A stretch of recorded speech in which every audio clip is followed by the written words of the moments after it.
చిన్న స్టోరీ చెప్తాను. ఒక పూజారి గుళ్ళో దేవుడు ఉన్నాడు. అడిగారు పూజారి, స్వామి ఇంత సేపటి నుంచి నిలబడుకొని ఉన్నావు కదా, నీ కాళ్ళు నొప్పులు వస్తుంటాయి, నువ్వు వెళ్ళి రెస్ట్ తీసుకో, నీ ప్లేస్ లో నేను వెళ్ళి నిలబడతాను అని. ఆ దేవుడు ఒకసారి ఆలోచించి చిరునవ్వు నవ్వి, సరే నా బాధ తీసుకుంటాను అంటున్నావు కదా, తీసుకో, కాకపోతే ఎక్కడా నువ్వు ఇన్వాల్వ్ అవ్వకూడదు, నిలబడుకున్నావంటే నిలబడుకోవాలి, చూస్తూ మాత్రమే ఉండాలి అని చెప్తారు. సరే అని చెప్పేసి దేవుడు వెళ్ళి రెస్ట్ తీసుకోవడానికి వెళ్ళిపోతాడు. ఈ గుడి పంతులు చక్కగా నిలబడుకొని ఉంటాడు. అప్పుడు అక్కడికి ఒక బంగారు వ్యాపారి వస్తాడు. బంగారు వ్యాపారి వచ్చి వజ్రాలు బంగారము వ్యాపారం చేసేటటువంటి ఒక వ్యక్తి. అతను ఏం చేస్తాడు, వచ్చి దేవుడి దగ్గరకు వచ్చి దేవుడిని మొక్కుకొని ఆయనకు పాదాభివందనం చేద్దామని చెప్పేసి వంగాడు. వంగినప్పుడు ఆయన సైన పెట్టుకొని ఉన్నటువంటి బంగారం ఈ వజ్రాల మూట కింద పంతులు చూశాడు. ఓకే, ఏం చెప్పాలి, చెప్పకూడదు కదా, అదిగో నీ బ్యాగ్ పడిపోయిందని చెప్తాడు కదా, బాబులు మనుషులైతే చెప్తారు, దేవుడు చెప్పారు కదా. సరే అని అలాగే నిలబడి ఈ బంగారు వ్యాపారి వెళ్ళిపోయాడు. వెళ్ళిపోయిన తర్వాత ఒక గొల్లవాడు వస్తాడు.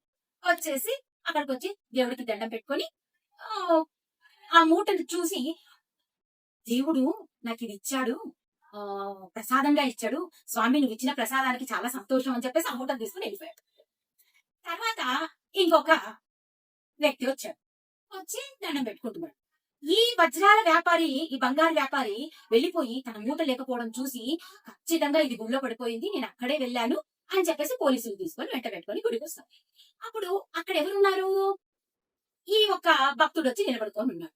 అతను వచ్చేసి, నా తర్వాత నువ్వే వచ్చావు, ఖచ్చితంగా నువ్వే తీసింటావు ఈ బంగారాన్ని, ఖచ్చితంగా నువ్వు నాకు ఈ బంగారం కట్టియాలి అని చెప్పేసి పోలీసులను పట్టిస్తారు. వాళ్ళు వెళ్తారు. పోలీసులు బాగా పాపము మనకు తెలిసి దగ్గర 3rd డిగ్రీ పెట్టి శిక్షిస్తా ఉంటారనమాట. అప్పుడు ఈ దేవుడు వచ్చేసి, ఓకేనా, నీకు తృప్తి తీరిందా, మరి నా స్థానంలోకి నేను రానా అంటాడు. అప్పుడు ఈ పంతులు అంటాడు, స్వామి నా కళ్ళ ముందే ఇంత ఘోరం జరిగింది, వాడేమో బంగారం మూట ఎత్తి వెళ్ళిపోయాడు, వీడు ఏమీ చెయ్యలేదు, మరి వీడికి ఎందుకు పాపం ఇంత శిక్ష స్వామి, చెప్పాలనిపిస్తుంది, న్యాయాన్ని నిలబెట్టాలనిపిస్తుంది అంటే, న్యాయాన్ని నిలబెట్టాలి అనిపించేది నీ మానవ ధర్మం, కానీ దైవ లీల దాట లిఖితం ఎలా ఉంటుంది, కర్మ ఎలా ఉంటుంది అంటే, ఇప్పుడు వ్యాపారి సంపాదించడం తన ధర్మం, పోగొట్టుకోవడం విధి, తర్వాత వచ్చిన వాడికి దొరకడం అనేది వాడి అదృష్టం. ఎవడైతే వచ్చి పని చేయబడ్డాడో వాడిది కర్మ. దీంట్లో ఎలాగ ఇది రాసి పెట్టి ఉందంటే, అతను సంపాదించింది దొంగ వ్యాపారం, అందువల్ల అతను అది పోగొట్టుకోవాలి, అది ధర్మం.